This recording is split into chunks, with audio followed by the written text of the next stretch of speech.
Waalaikumsalam warahmatullahi wabarakatuh. Apa kabar? Baik, alhamdulillah. Cuaca di Sydney di Melbourne hari ini macam mana Bang Nuim? Nampaknya Dingin. banyak perubahan iklim ini ya. Ini musim panas dingin. Baru berapa hari yang lalu 27, akhirnya hari berikutnya 19. Hari ini barangkali mungkin cuma 17 atau 18. Masih panas ya macam gitu.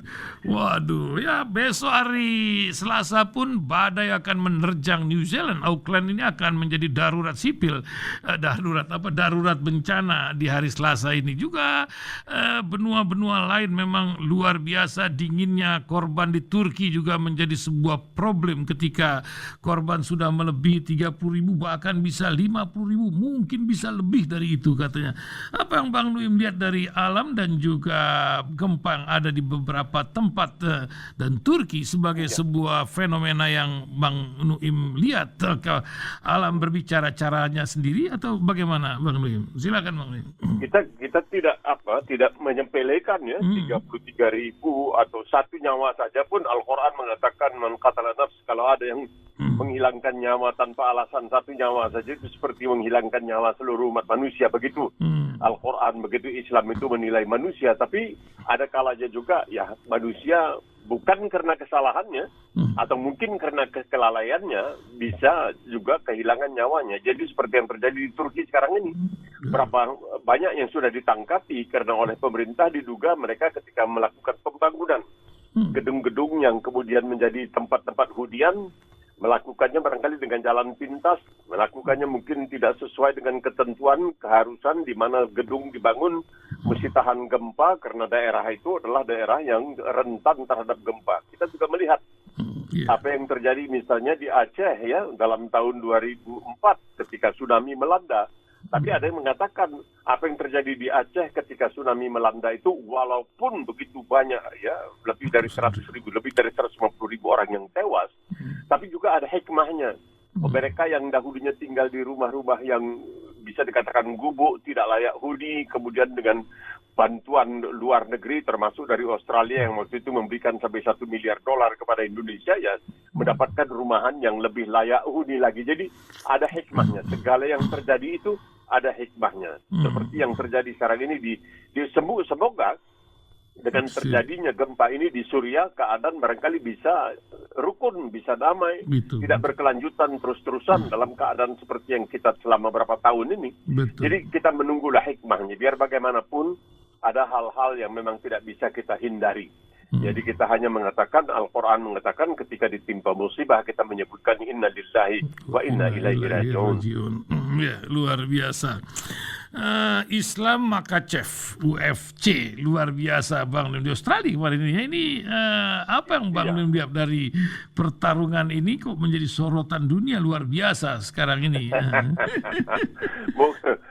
Ya mungkin karena namanya Islam itu uncontested fighting itu memang dahsyat sekali kalau kita melihat. Jadi saya kadang-kadang berpikir kalau saya melihat itu, meskipun saya kurang begitu tertarik, mungkin kalau kita melihat barangkali adu tinju lebih menarik karena tidak seganas seperti uncontested fighting yang dilakukan oleh Islam.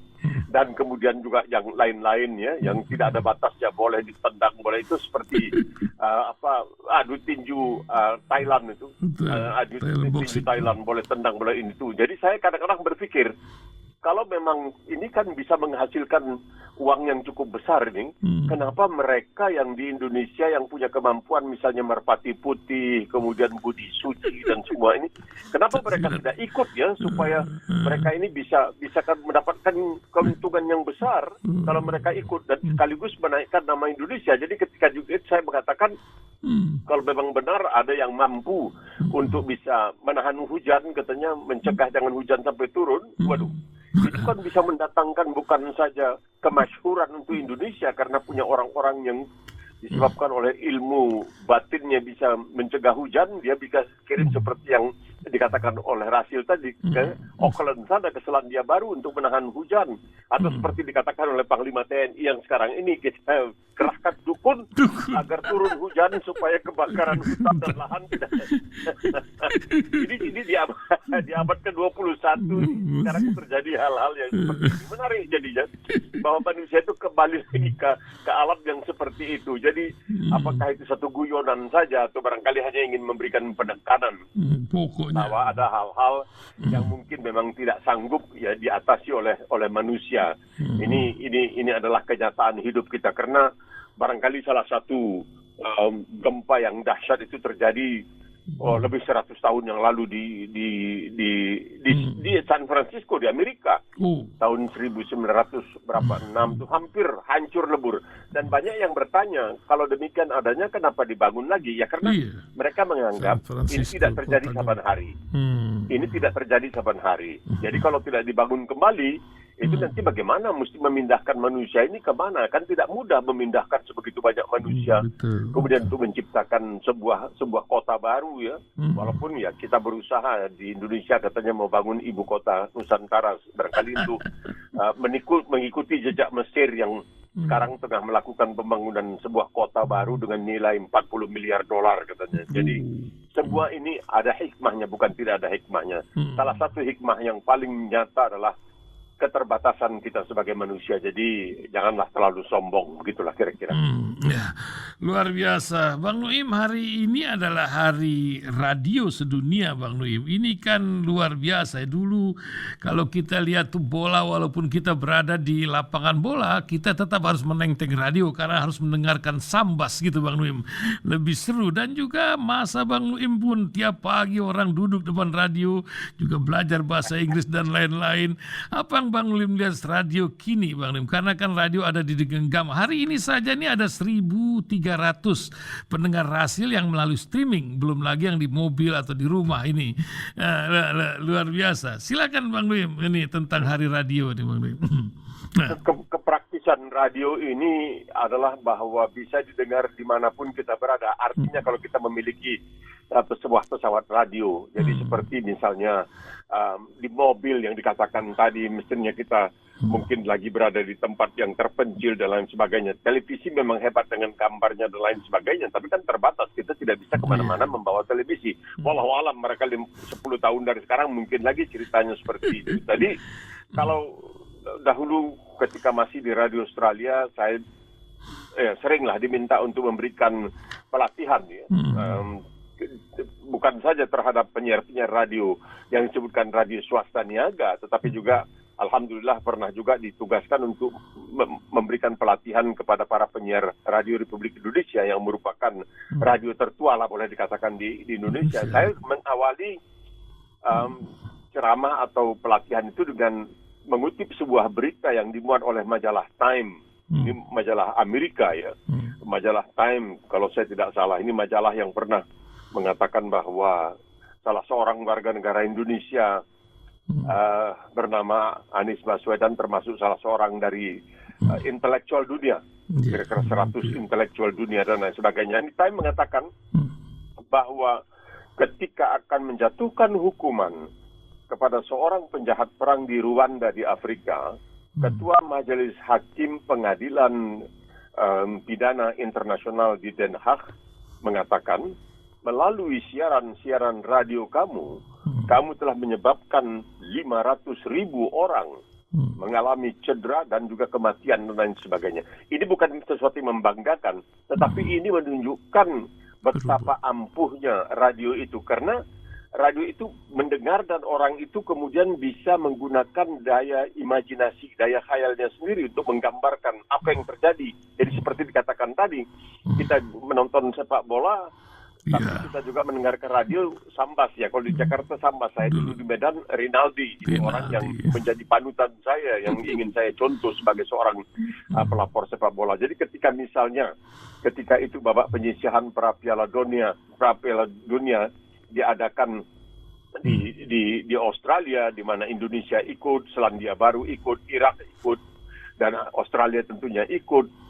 dan saya menyampaikan laporan pandangan mata, itu wakil Radio Australia di Jakarta katanya melihat di pasar Cikini kira-kira 20-30 orang mengelilingi sebuah radio untuk mendengarkan laporan pandangan mata dan sebagainya. Jadi radio itu membuat seorang manusia mampu untuk menggunakan daya khayalnya, menggunakan imajinasinya. Itulah kelebihan radio itu dan bisa dibawa kemana-mana. Sekarang ini kan radio kecil dan sebagainya.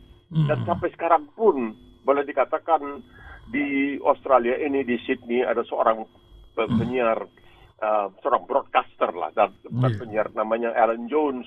Betul. Dia sebenarnya dikatakan bahwa dia itu bisa sampai batas-batas tertentu, semacam buzzer RP begitu di Indonesia, mempengaruhi orang, memberikan suara kepada calon-calon tertentu. Dan dia ini mengatakan tidak pernah mengundang seorang politisi atau seorang pemimpin untuk diwawancarai, tetapi pemimpin, Perdana Menteri harus menghubungi dia, minta tolonglah saya diwawancarai. Nah, sampai begitu, saking pengaruhnya, dia pengaruh radio itu. Dan sampai sekarang pun ABC, yang merupakan badan siaran, tidak hanya televisi, tetapi juga radio, itu masih dianggap sebagai salah satu sumber informasi, sumber keterangan dan penerangan oleh banyak orang di Australia. Itu radio itu masih punya peranan yang theater of mind-nya itu, membuat pikiran orang bisa berubah, begitu Bang Nuim. Iya, kan kita dulu ingat kalau di Indonesia bulan puasa kita mendengarkan dari Kahirah, dari Kairo, yaitu selalu kita mendengarkan lantunan pembacaan Al-Quran. Waktu itu masih Abdul Basit Abdul Samad, yang saya pernah melihat dia di sebuah masjid di London. Pada waktu itu saya masih bekerja di BBC. Dia membaca Al-Fatihah itu satu nafas begitu. Diulangi satu nafas hingga luar biasa begitu. Jadi pendengaran itu, ya kalau begitu seperti yang Al-Quran kan menyebut yang sami'ana wa ata'na, yang kami dengar dan kami patuhi. Jadi pendengaran itu juga rupanya sangat luar biasa pengaruhnya terhadap manusia. Dan sekarang ini pendengaran itu melalui radio. Jadi selamat Hari Radio kepada Radio Silaturahim. Masya Allah, luar biasa. Terima kasih Bang Nuim. Tadi Bang Nuim menyebut majalah Times itu menyebutkan seorang warga negara Indonesia yang terpilih sebagai intelektual. Nah, orang tersebut sekarang menjadi pembicaraan Bang Nuim. Ini ada berita pagi hari ini, urusan utang 95 entah 50 miliar. Tapi ada sebuah fenomena yang dicatat Bang Nuim, ketika hutang politik itu atau hutang dalam berkampanye itu dikatakan kalau saya menjadi terpilih ini tidak menjadi hutang, tapi kalau tidak terpilih maka ini menjadi hutang. Ini kan unik Bang Nuim, terbalik pada politisi-politisi lain. Apa yang Bang Nuim lihat dari perjalanan makhluk yang satu ini, seorang Anies Baswedan Bang Nuim? Ya, dia ini memang keturunan orang yang pernah berjasa lah terhadap Indonesia. Jangan lupa bahwa ketika kita masih memperjuangkan kemerdekaan itu, ya bukan Anies ya, tetapi orang yang kemudian keturunan Anies di masa lalu, Rashid, itu semuanya ikut berperan, ikut memberikan sumbangan, menghubungi negara-negara di luar Indonesia untuk mendapatkan dukungan. Jadi bukan orang malahan yang membantu penjajah. Kita mengetahui kan bahwa salah seorang penjahat perang yang paling durjana, paling nista di Indonesia itu adalah orang yang bernama Raymond Turko Westerling. Dia nama Turko karena dia lahir di Turki. Dia melakukan pembantaian terhadap warga Indonesia di Rengas Dengklok, di Sulawesi dan lain sebagainya. Dan dia diseludupkan keluar supaya dia bisa selamat dari Indonesia, bukan oleh orang-orang yang sekarang disebutkan orang-orang keturunan Yaman yang sekarang digembar-gemborkan. Kenapa kalian mau orang keturunan Yaman untuk menjadi pemimpin di Indonesia? Kita tidak bisa menerima itu, karena sekarang setelah diubahnya Undang-Undang Dasar 45 itu memungkinkan seorang bukan Indonesia, dalam tanda kutip bukan Indonesia asli untuk menjadi presiden. Nah, ini kita melihat hutang itu kan harus dibayar. Jadi dikatakan kecuali hutang budi, ya, pisang emas bawa berlayar masa sebiji di dalam peti, hutang emas dapat dibayar, hutang budi dibawa mati. Bukan. Jadi ini kebalikan. Dahulu kalau kita meminjamkan uang kepada seorang calon, ya untuk misalnya DP, nanti kita akan menuntut, Kamu pinjam Rp5, kembalikan Rp10 karena kamu sekarang dalam keadaan berkuasa. Ini kebalikan malahan. Kalau kamu terpilih, kamu tidak perlu membayar kembali. Coba bayangkan. Kalau tidak terpilih, bayar kembali. Ini kan bukan oligarki semacam, ya kamu harus membayar. Kalau tidak, kalau ketika kamu berada pada kedudukan yang berpengaruh dan menentukan, kamu mesti kembalikan kepada saya mungkin 2 kali lipat, 3 kali lipat, balas budi. Tidak bisa. Jadi ini sesuatu yang perlu ditiru dalam artian, kalau sudah mencapai kedudukan itu, tidak ada lagi merasa berutang kepada orang yang pernah meminjamkan uang itu. Jadi tidak perlu dibayar kembali, sehingga tidak perlu diimbali dengan berbagai macam pemberian. Karena masalahnya sekarang ini begitu. Untuk satu jabatan penting, yang gajinya tidak seberapa, tapi dia berani pinjam uang banyak-banyak dengan harapan nanti setelah dia mendapatkan kedudukan itu, dia bisa mencari pemasukan dari jalan-jalan yang barangkali tidak sah, yang tidak adil, yang tidak halal dan sebagainya, antara lain untuk mengembalikan hutangnya. Nah, itu berbahaya kan? Kalau ini tidak berbahaya. Kalau kamu berhasil sudah lillahi ta'ala, sudah terserah. Allah mudah dikatakan. Jadi ini sesuatu yang barangkali perlu ditiru juga. Ini penting karena ini barangkali yang semula yang diungkapkan oleh Sandiago itu membuat orang banyak, wah ini ingkar janji. Ternyata ada hikmahnya. Ternyata hikmahnya sekarang bisa dijelaskan bahwa itu tidak perlu dibayar kembali kalau menang, tapi harus dibayar kembali kalau kalah. Itu luar biasa. Jadi itu sesuatu yang baru. Sesuatu yang baru sebenarnya. Jadi itu bagus sekali. Ini menunjukkan bahwa tidak perlu orang sampai harus korupsi dan lain sebagainya. Karena gaji seorang gubernur 5 tahun tidak akan sampai 50 miliar seperti yang dipinjamnya. Jadi itu luar biasa, saya katakan. Betul-betul luar biasa. Ini secara objektif saja. Iya. Sebuah fenomena baru yang dibuka. Ini kan tidak diungkap. Ini kan karena dipaksa untuk dibuka. Bukan begitu, Bang Nuim? Betul. Ya, macam begitulah pepatahnya. Biasanya Bang Nuim bisa carikan itu. Luar biasa. Bang Nuim, ini urusan pensiunan. Ini entah ya, saya lihat Bang Nuim nggak pensiun-pensiun. Ini di Prancis, Paris ini lagi hang heng hong. Luar biasa ini, bule-bule ini pingin pensiun 62 tahun. Mau dinaikkan jadi 64, rame kali. Orang Indonesia ini 58 kalau nggak salah, sampai 65 masih bisa lah. Di Australia entah berapa tahun orang pensiun. Apa yang Bang Nuim, karena radio kita ini banyak didengar pula oleh orang yang pensiunan ini, sampai ada komunitasnya gitu. Silakan Bang Nuim ya. Ini yang bicara sekarang ini dari Melbourne juga pensiunan. Waduh, begitu ya. Tapi banyak Masya Allah. yang bertanya, ini katanya Bang Nuim mengakunya masih tetap warga Indonesia walaupun sudah sekian puluh tahun di luar negeri. Saya bilang iya. Lalu makannya dari mana sekarang sudah pensiunnya? Dari pemerintah Australia. Saya bilang, lah, katanya warga negara Indonesia. Iya, memang.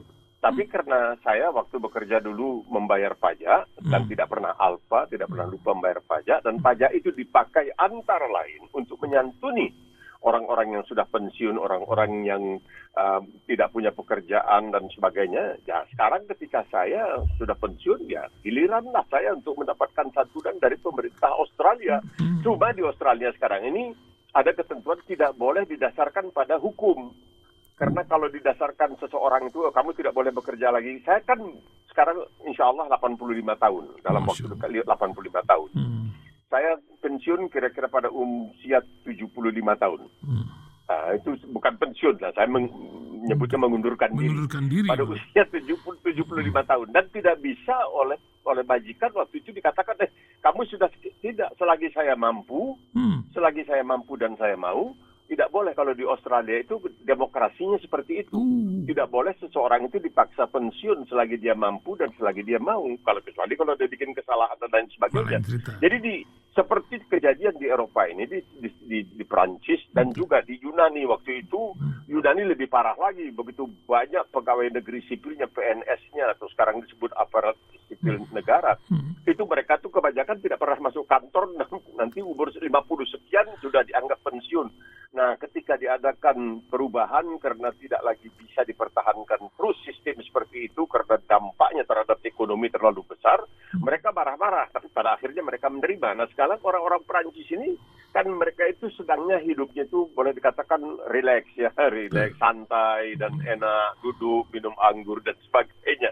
Jadi mereka itu marah. Padahal umur 62 itu masih relatif muda. Sekarang ini dikatakan orang itu mampu bekerja bisa sampai umur 70, 75, bahkan ya sekarang ini sampai umur 80 juga barangkali masih bisa berkarir, masih bisa berprestasi. Nah, orang Perancis tidak menghendaki karena Perancis itu sangat mempertahankan hal-hal yang disebutkan sebagai tradisi mereka. Jadi ketika terjadi revolusi Perancis ya dengan egalite dan fraternité dan itu semua egalitarianisme, kemudian persaudaraan dan lain sebagainya, itu membuat mereka merasa bahwa mereka punya hak.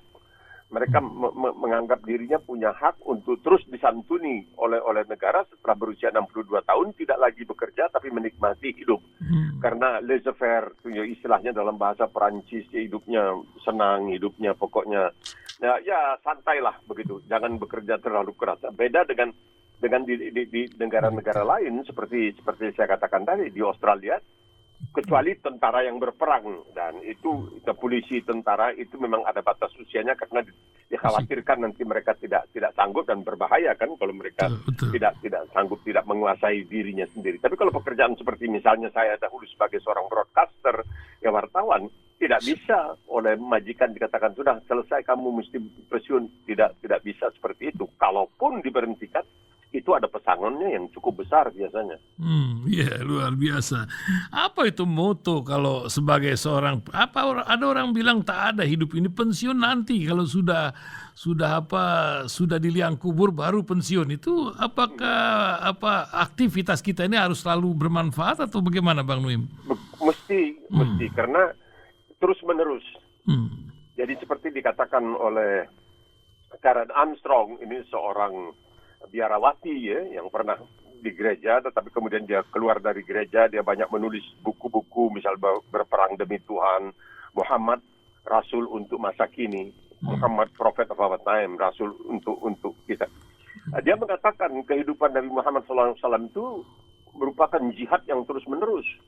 Jihad yang terus-menerus. Tapi jihad yang dimaksud itu memang jihad yang dimaksudkan dalam Al-Quran, bukan jihad yang telah diputar balik. Artinya bahwa itu mesti perang bunuh, bukan.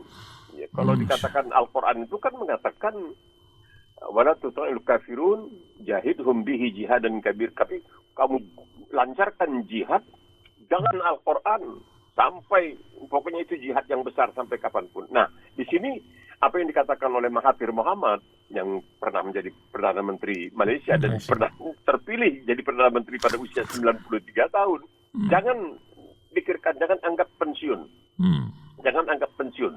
Ketika dia ditanyakan oleh wartawan asing, kenapa dia bisa begitu segar dalam usia yang sudah begitu, dalam tanda kutip lanjut, dia mengatakan saya mematuhi petuah dari ibunda saya. Ibunda saya mengatakan jangan makan terlalu banyak. Jangan makan terlalu banyak. Nah, inilah kata yang membuat saya jadi kuat seperti sekarang ini. Dan jangan memikirkan, jangan kamu pikir kamu tua, jangan pernah berpikir kamu tua. Tak boleh. Jadi kalau seperti yang dikatakan oleh Muhammad Jabara dalam bukunya mengenai riwayat hidup Rasulullah SAW pada usia 6 tahun. Ketika Rasulullah usia 6 tahun dibawa oleh ibunya Aminah ke Madinah. Dan ketika Aminah dalam keadaan yang sudah sangat lemah, dia merangkul Rasulullah, ya, merangkul Muhammad pada usia 6 tahun, katanya, dengan gambaran yang indah sekali mengatakan, sang ibu melihat kedua belah mata putranya yang Masya Allah, bulat, hitam, besar dan lain sebagainya. Dan kemudian memberikan pesanan yang oleh sementara orang dikatakan itu ibarat meletakkan gunung Himalaya di punggung seorang anak. Ya Muhammadu, kun rajula. Kun di sini kan bukan kuntu, bukan kunta, bukan kana, tapi kun, terus menerus. Jadi tidak ada hentinya. Kun rajula, itu terus menerus. Artinya itulah hidup itu merupakan satu perjuangan. Terus meneruslah kamu melakukan perubahan terhadap dunia ini. Itu pesannya. Nah, ini yang kemudian menjadikan simbolnya itu oleh Rasulullah dikatakan dalam sebuah hadis, ketika kamu mengetahui dunia misalnya besok akan kiamat, tapi di tangan kamu masih ada sebutir biji sawi, tanamkanlah bibit sawi itu hari ini. Besok kamu tahu dunia akan kiamat. Jadi artinya Islam itu dalam persoalan pensiun itu sebenarnya tidak ada. Manusia itu terus saja berusaha. Nah, apa yang dikatakan oleh Mahathir Mohamad dari Malaysia, makan jangan terlalu banyak, ya itu yang dipesankan oleh Rasulullah. Makanlah engkau sebelum lapar, berhentilah engkau sebelum kenyang. Karena pernah satu kali ketika sedang memberikan semacam ceramah lah begitu, Rasulullah mengatakan ceramah, ada seorang hadirin itu bersendawa sangat keras. Itu biasanya sendawa keras itu karena makan yang banyak begitu. Rasulullah kemudian berpaling katanya, melihat orang tersebut. Jadi seakan-akan mengatakan itu harusnya dihindari. Jangan makan terlalu banyak. Jadi sekarang ini pun baru dikatakan bahwa makan itu harus berpada-pada. Kalau dahulu kan makan sampai, jadi apa yang dikatakan Rasulullah itu benar, makan sebelum lapar, berhenti sebelum kenyang. Karena kalau kita makan setelah lapar, kita cenderung akan makan banyak. Tapi kalau kita makan sebelum lapar, karena otak itu perlu 20 menit untuk memberitahu kepada perut, kamu sudah penuh. Sudah penuh, sudah syarat. Jadi Rasulullah mengatakan makan sebelum lapar, berhenti sebelum kenyang, dan makan berpada-pada. Karena bukan saja dalam makan, dalam peperangan pun istilahnya itu wala ta'tadun, jangan berlebihan dalam segala perbuatan itu. Makanya ya Muslim itu dikatakan umatan wasatan, yang berada di tengah, umat yang pas-pasan, tidak pernah berlebihan. Tidak pernah berlebihan, tapi selalu pas-pasan. Itu yang paling penting itu sebenarnya. Makan sebelum lapar, berhenti sebelum kenyang. Masya Allah, luar biasa. Bang Noem di Australia ada cap gomeh nggak Bang Noem di sana? Nggak ada ya? Apa gimana? Di sini ada juga, ada. Ada ya? Waduh. Ya, cap go itu kan kalau bahasa, ya kalau yang saya tahu dulu saya cukup fasih berbahasa Hokkien ya. Bahasa Hokkien itu bukan bahasa resmi itu yang disebutkan Mandarin. Kalau di Medan dulu disebut bahasa Koi. Koi itu artinya dalam bahasa Tionghoa artinya itu bahasa sekolah. Tapi dalam bahasa Hokkien itu hitungannya sama kan, cik no sa si go lak cik pui kau capi cap ji cap sa cap go. Cap go itu 10:5. Jadi 15. Cap gome itu hari ke-15 setelah hari tahun baru di Tiongkok. Ya, tahun baru Tiongkok. Jadi cap go itu 15 artinya. Makanya orang ke dalam bahasa orang Tionghoa itu 4 itu sangat tidak baik. Karena si 1, no 2, sa 3, si 4. Tapi si artinya juga mati. Kalau dia marah nanti dia bilang kan, wapak Lucy. Saya pukul kau sampai mati, begitu. Jadi bahasa dalam pelajaran bahasa Hokkien melalui radio yang mesti ingat. Iya betul. Bagus. Cap gome itu 15 ya. Iya, luar biasa pembelaan Pak Muldoko terhadap cap gome. Tapi ya begitulah cerita kisah dunia. Nah terakhir Bang Noem tadi sudah cerita masalah Rasulullah. Ini sebentar lagi ini 37 hari menjelang Ramadan, Isra Mi'raj. Tapi tempat Isra Mi'rajnya pun sedang menjadi masalah di Masjidil Aqsa sekarang ini. Apa yang Bang Noem bisa lihat dari pengingatan kita terhadap Rasulullah di tengah duka yang panjang terhadap keluarga dan musibah yang ada pada saat Isra Mi'raj itu? Silakan Bang Noem. Ya, itu kan suatu perjalanan persinggahan itu yang masih dibicarakan itu. Waktu itu kan bersinggah di Masjidil Aqsa itu karena itu kan belum Islam. Iya. Di sekitar masjid itu belum disebut Masjidil Aqsa, ya kan? Tapi kenapa sudah ke sana? Kenapa singgah di sana? Nah, dengan janji yang kami akan pelihara lingkungannya. Ya, jadi kita mesti belajar bersabar dalam hal ini. Dan yang disebutkan Isra Mi'raj itu kan suatu perjalanan yang sangat luar biasa. Kalau banyak orang mengatakan, mana mungkin katanya bisa perjalanan dalam satu malam begitu? Apakah karena ada juga ulama yang mengatakan mungkin itu hanya sebagai suatu kiasan saja, bukan perjalanan yang sesungguhnya. Tapi ada yang mengatakan itu perjalanan yang sesungguhnya. Kenapa? Lihat sekarang ini Manusia itu bisa ke antariksa dalam waktunya berapa menit sampai ke atas sana. Tapi kenapa bisa kalau Allah menghendaki? Tidak arada syai'an an yaqula lahu kun fayakun, bisa saja ke sana.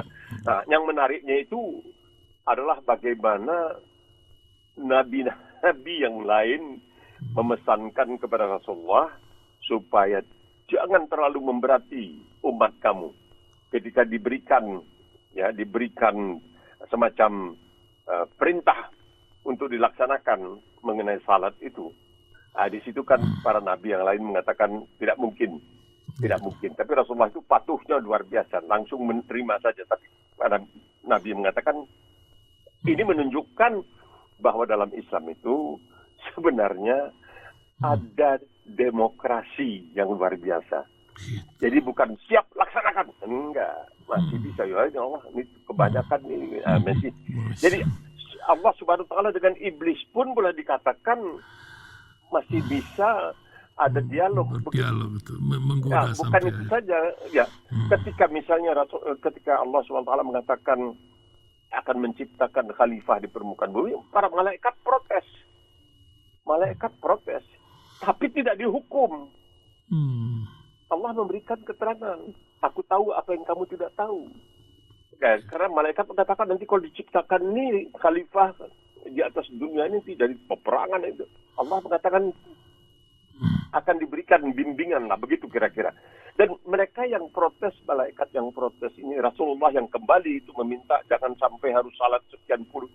Itu dibolehkan bahkan terhadap Allah SWT. Jadi demokrasi itu kita melihat di situ bahwa ya Islam itu sebenarnya dalam hal demokrasi itu ada di dalam Islam itu. Ada di dalam Islam itu. Dan ini tercatat barangkali ya tidak terfikirkan, tapi sudah ada yang mengatakan lihat itu iblis juga yang mau diusir masih bisa berdialog, minta begini, tidak langsung melaksanakan. Begitu juga Rasulullah dibujuk, dia diberikan bantuan oleh nabi-nabi sebelumnya supaya bisa meminta keringanan, begitulah. Jadi menunjukkan betapa toleransi di dalam Islam itu sungguh sangat luar biasa sebenarnya. Masya Allah. Terima kasih Bang Nuim. Semoga sehat selalu menyongsong Sya'ban ke depan di tengah Rajab yang penuh hikmah ini, dan bertemu kita dengan bulan Ramadan karim. Amin. Insyaallah. Insyaallah. Terima kasih 30 menit menemani pendengar radio di seluruh jagat raya. Salam dari berbagai pihak kepada Bang Nuim, selalu sehat bahkan di usia yang sangat senior sekarang ini, luar biasa. Bulan apa Bang Nuim nanti tepatnya 85? Masih lama. Insyaallah. Desember. Ya, Desember. Melampaui 84, sekarang masuk ke 85. Amin. Sehat selalu Bang Nuim. Ya. Assalamualaikum warahmatullahi wabarakatuh. Waalaikumsalam warahmatullahi wabarakatuh.